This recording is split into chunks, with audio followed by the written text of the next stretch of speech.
Hi Virgo, welcome to Higher Source Tarot for a tarot reading for all Virgo, Sun, Moon, Rising, and Venus. Thanks to all of you for all the support.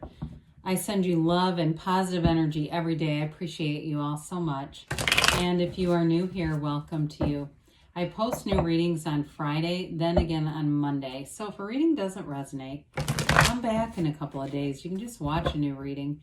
Fridays are a general reading, but Mondays are a different style of reading every week. So one week it may be a more detailed Celtic cross style reading. Another week I've done a love tarot reading, and then later in April I'll do a 4-month predictive reading, and those are fun because I don't do them very often either. So if you like the channel and you like tarot, I'd love to invite you to subscribe to Higher Source Tarot. What advice do you have for Virgo? Sun, Moon, Rising, and Venus. What does Virgo need to know, please? For the best and highest good of all concerned with Virgo. Messages for Virgo, please.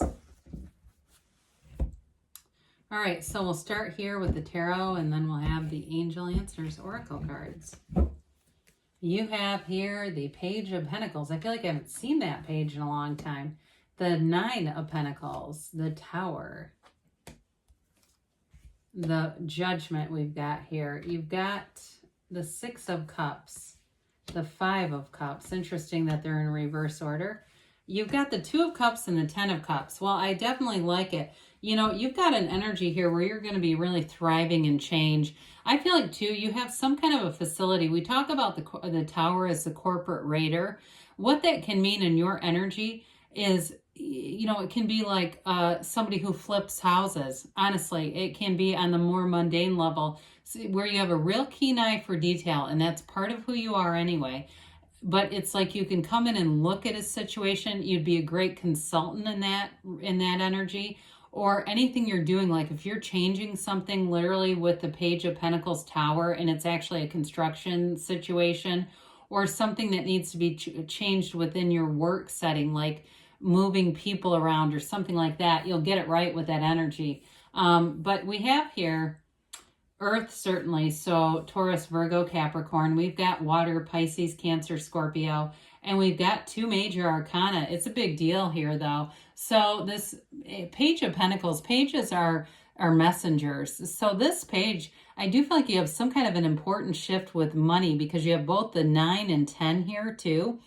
There's a message here about something happening in terms of making gains, okay? The 9 of Pentacles is the luxury card, the 10's the wealth card. So whatever you're doing here, now this can be too a card of more learning. The Page of Pentacles is very hands-on. So this can be anybody that's doing a project, if you're doing some of the work yourself, because that came in initially, you're going to have fun with it. And I do feel like, again, that perfectionistic streak is going to be rewarded because it just pays off. People notice that kind of stuff when they walk in and there's a shitty tile job, pardon my language.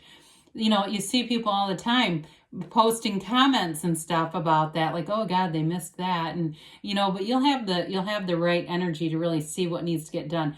Now, in terms of a relationship, though, pages, like I said, are messengers, but they bring in curiosity and optimism. And also this one has a reverence for not just the money, but relationships and stability. Pentacles are all about stability. And so I do feel like that brings in an important part of this, especially with the 2 of Cups. Now, the 2 of Cups, 6 of Cups, we're going to talk about, but it could be somebody related to your past too. Now, the 9 of Pentacles is a card that is, you know, see behind her, she's just covered and stands in all these grapes and grape leaves. That's important because it signals abundance coming in. You're going to have a time ahead of you where you are very well respected. Your ideas are respected. People around you might be asking for advice quite regularly. I also feel like, too, you're going to be attracting great companions. You're going to be attracting like-minded people. And so you're just going to have this nice flow and synergy around you.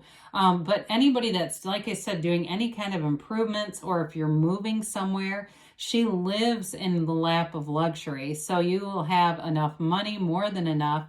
But you may find, too, that we are, again, this focus and detail, whatever it is, you may attract something too that's more than what you thought you could have.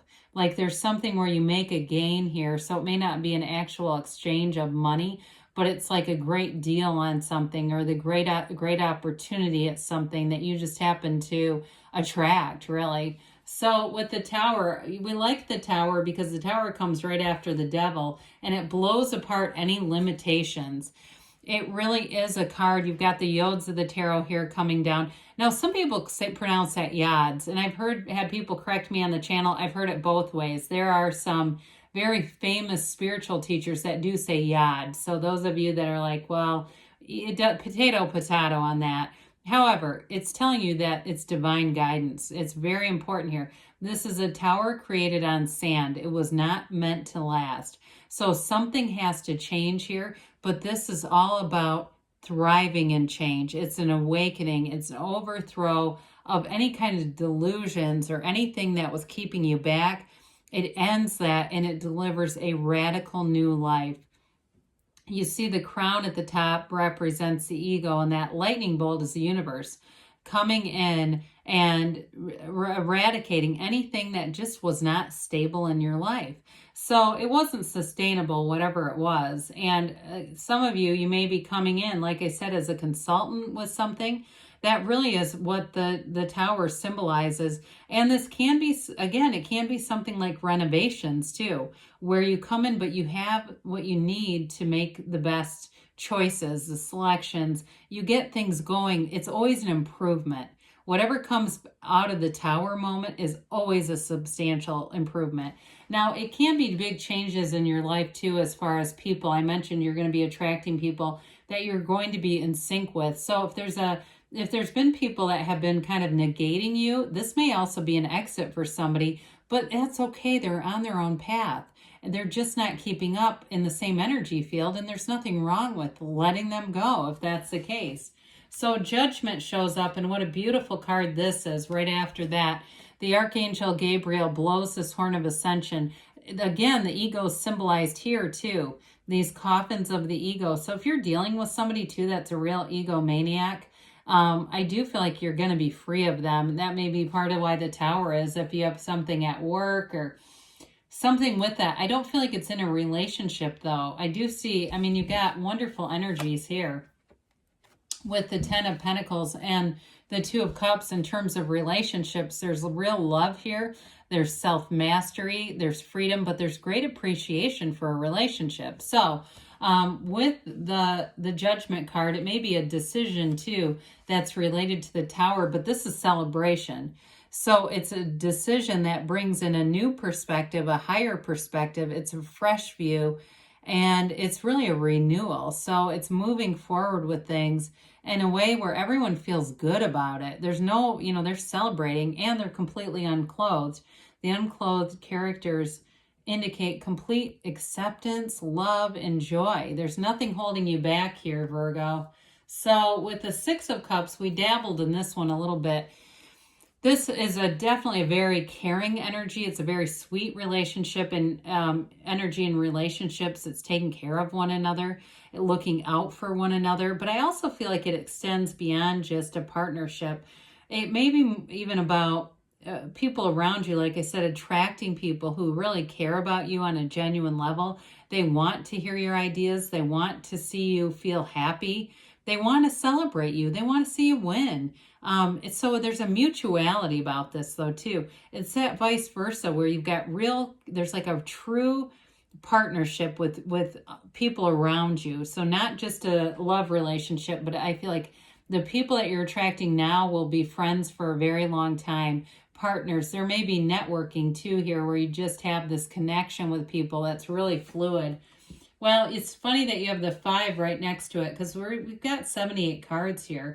Now, the 5 is like, don't cry over spilled milk. So if there's a minor setback, we don't want to stand here just focusing on that, because, what we focus on, we get more of. And so you've got many choices here. You've got 2 cups behind. You've got the bridge to go home. So this is really a card of adaptation and change. So if there's a minor thing that comes along in your way, and meaning minor, when it's a minor arcana, It can be something like your Keurig breaking. I hate to list off negative events because then all of a sudden it's like, oh, Jesus, we just manifested it. But I mean, it can be something fairly minor where you're going like, oh, damn it, that really wasn't how I wanted to start my day off. I think I'll start the day over and I'll make it be, hey, I'm going to use that gift card and go get Starbucks or whatever coffee you like, you know that. So we're doing that with this. We're not going to stay here. So with the Two of Cups, this is that partnership energy. Twos are about partnerships. This is a love that grows, okay? So if the Tower represents any changes with an old relationship or even the old you, the Tower is about embracing the shadow aspects of ourselves. And when you know who you are, you come into a relationship attracting a beautiful match. So this may also be a development from that, where you attract a true partnership. There's real love here, and it's you can be transparent. You can be yourselves. You are energetically connected, and that love grows. I mean, there's no denying it. It's two people who want the same things, want to move forward. Now, it's also, too, though, in a work-life situation, it's also a match. Or those of you, again, that are doing something to renovate or to redo or whatever that is, you're going to find the right people to work with you around any projects. So the Ten of Pentacles brings in some unexpected money for some of you. It's the wealth card. But it can come from unexpected sources. So like I said, you're in alignment. So you're in the right place at the right time to be in the receiving mode. With the Ten of Pentacles, though, it reminds us to be in appreciation, because that will be your point of attraction, appreciating even the smallest of things. Next thing you know, you get momentum with it and bigger things come in. And in a relationship too, you see that couple in the back, they only have eyes for each other. This is a harmonious energy for all. It's also the legacy card. So in terms of a union, it brings in a legacy, okay? It's a partnership that actually very positively affects lots of people around you. So let's see what the angels have to say here for Virgo, please. What does Virgo need to know, please? Messages for Virgo, please. Oops, I left one behind. We don't want to do that. All right, you have here compromise. I think we said that, didn't we? There may be something important about that. If you believe, ask, believe, receive. You got the scales of balance in that one too. Ask your angels. Ask and they will show you. That's what they're here for. Take action, they tell you. And you've got don't stop, okay? Good things are on the way for you, Virgo. I love you, and I'll be back again soon.